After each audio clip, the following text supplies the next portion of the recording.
collapse this and just put a mesh select on it, so we can easily go in and just update this however we want. So right, I guess mouth or right corner we could do. Maybe that'd fit in better. Right corner and left corner.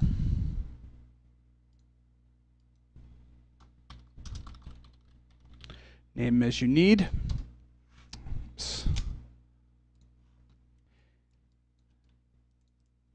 And what we can do is we can go about adding all of the targets to Morpher here. The order in Morpher really doesn't matter. You can rearrange Morpher somewhat. You can move them up and down in the channel parameters area here.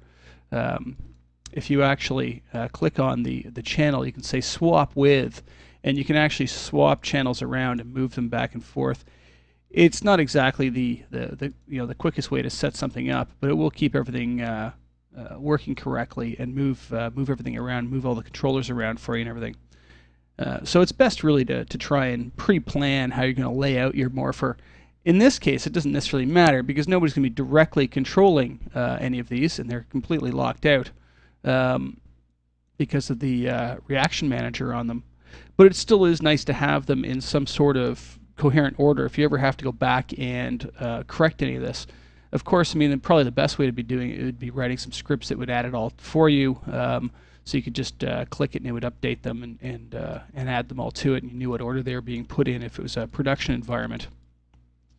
So what I'm going to do is I'm going to deal with the right side in order first. Let's say top to bottom, and so pick and pick, and you can see I right click on the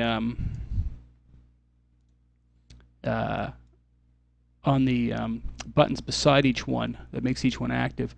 You can also go to the pick object from scene button. I just find it easier and faster to work with it this way. You can also reload targets here as need be. I'm going to turn off automatically reload targets for now because it does slow things down as it's trying to reload everything, and we just don't need things going slower at this point in time. So I'm going to add all the left.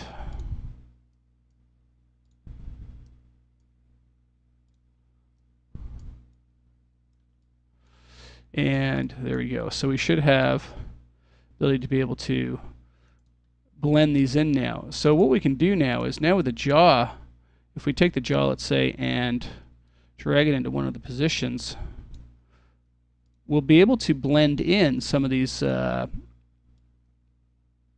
morph targets. And let's say right down and out, and right corner in. So we'll be able to blend them together and get all kinds of different forms and shapes out of them, which will be really nice. And this, of course, will give us just that much more control over it all. So now what we need to do is we need Reaction Manager again, and we're going to set it up just the same. I'm going to spare you of that and just go ahead and do it for both sides and then show you the result, because really the process is identical as the initial process for it.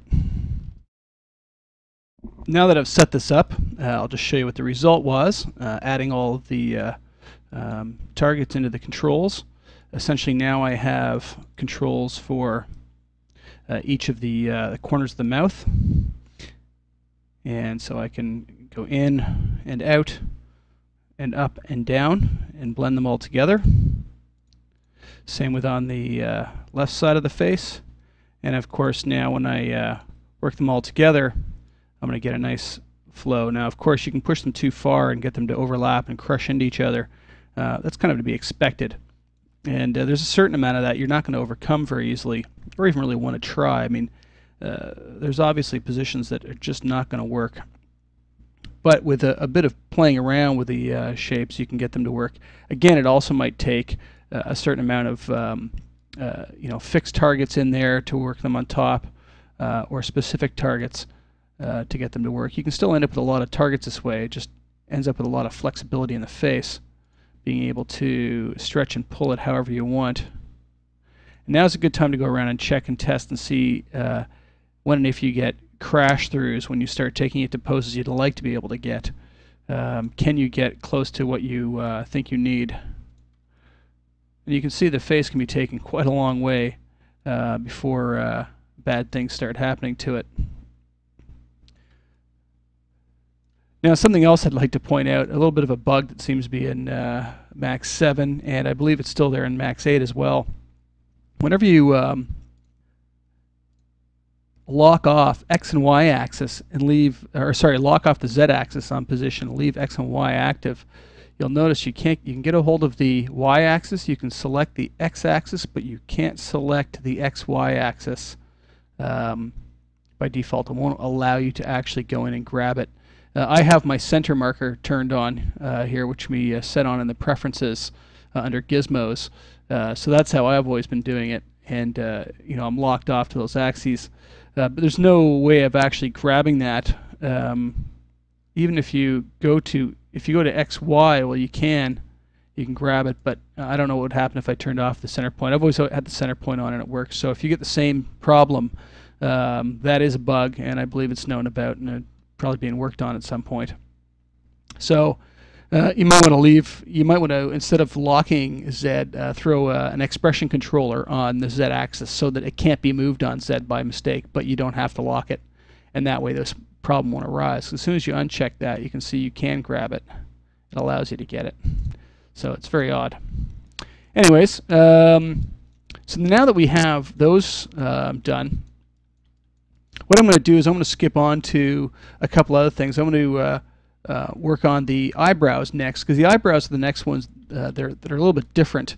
To be able to get the range of motion that I had in them and the way the control worked, it actually took some sort of negative work with Reaction Manager to stop unwanted things from happening. You'll see as we get there how it all works, and trying to put it all together and make it go together smoothly. But this is the current state of the face and how it seems to be working, and it seems to be working quite nicely at this point.